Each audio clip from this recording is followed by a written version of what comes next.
हाँ तो देखो ऋषि क्या दिया हुआ है यहाँ पर दिया हुआ है rod of mass m and length 2l is connected to massless strings as shown in the figure.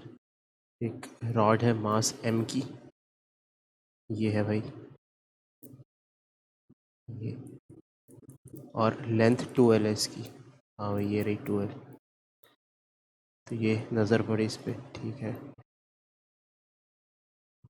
A wooden disc of same mass m, एक वुडन डिस्क है यहाँ पे ये, जिसका मास m है, इसका भी m और इसका भी m, is fixed at the midpoint of the rod in such a way that the plane of disc is perpendicular to the rod। मतलब ऐसे बनाई गई है और क्या, बीच में डाल दिया गया उसको। वुडन डिस्क का मतलब वुडन इसलिए लिया क्योंकि इंसुलेशन का, इंसुलेटर है वुडन, तो कोई इलेक्ट्रिकल इफेक्ट ना आए उस पर।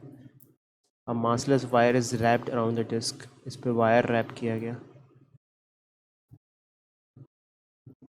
एंड हैविंग करंट आई, और करंट आई है जिसमें, so there is vertically upward magnetic field B at the location shown in the figure। तो मैग्नेटिक फील्ड है यहाँ पे ऊपर की साइड,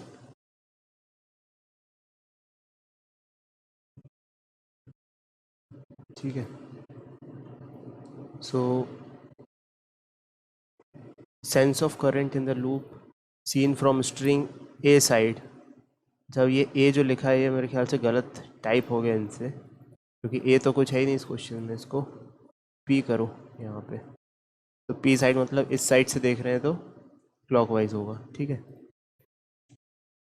ठीक है तो फिर सोचते हैं बैठ के। वो बोल रहा है क्या, tension in the string P is, इसमें टेंशन बतानी है।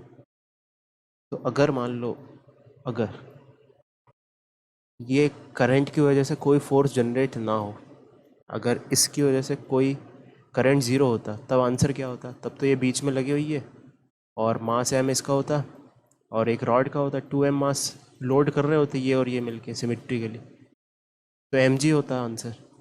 लेकिन अब इसकी वजह से कुछ बढ़ के आएगा या घट के आएगा या उतना ही रहेगा, ये हमको बताना है। 2mg हो जाएगा क्या, ऐसे कुछ ऑप्शंस दिए हुए हैं यहाँ पे। तो अब सोचते हैं बैठ के कि मैग्नेटिक फील्ड में जब लूप होता है तो क्या होता है। मैग्नेटिक फील्ड में जब लूप होता है तो ये डाइपोल की तरह काम करता है, टॉर्क जनरेट होता है।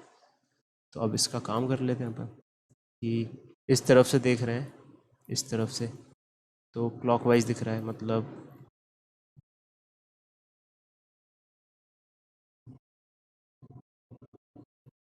इस पे निकाल लेते हैं अपन टॉर्क कितना जनरेट हो रहा होगा। ये डैश्ड लाइन मतलब इनटू द प्लेन है, इधर से देख रहे हैं तो क्लॉकवाइज दिख रहा है, यानी कि ऐसा, ठीक है।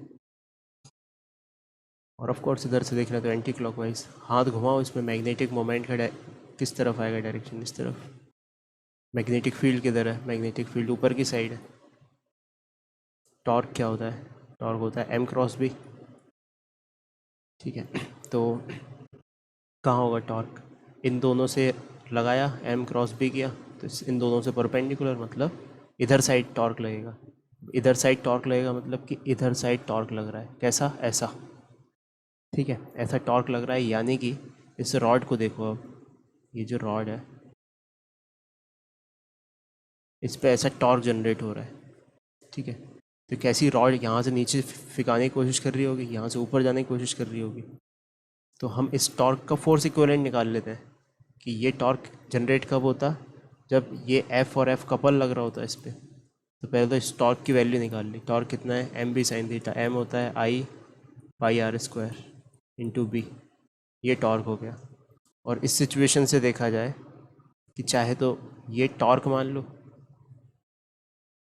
या तो ये टॉर्क मान लिया, या तो ऐसे घूम रहा है तो ये वाला फोर्स मान लिया। These two situations are same.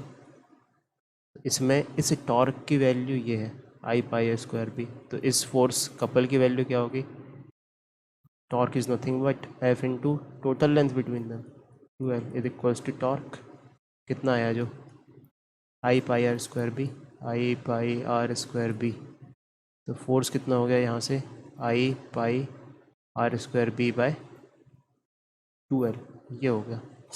अच्छा अब सिचुएशन इमेजिन करो कि यहाँ पे कुछ नहीं होता, तो एम जी से ये ऊपर खींच रहा था और यहाँ पे भी एम जी से ऊपर खींच रहा था, लेकिन अभी ये एडिशनल फोर्स लग गया यहाँ पे, तो और बढ़ जाएगा ये टेंशन, यहाँ पे कम हो जाएगा टेंशन।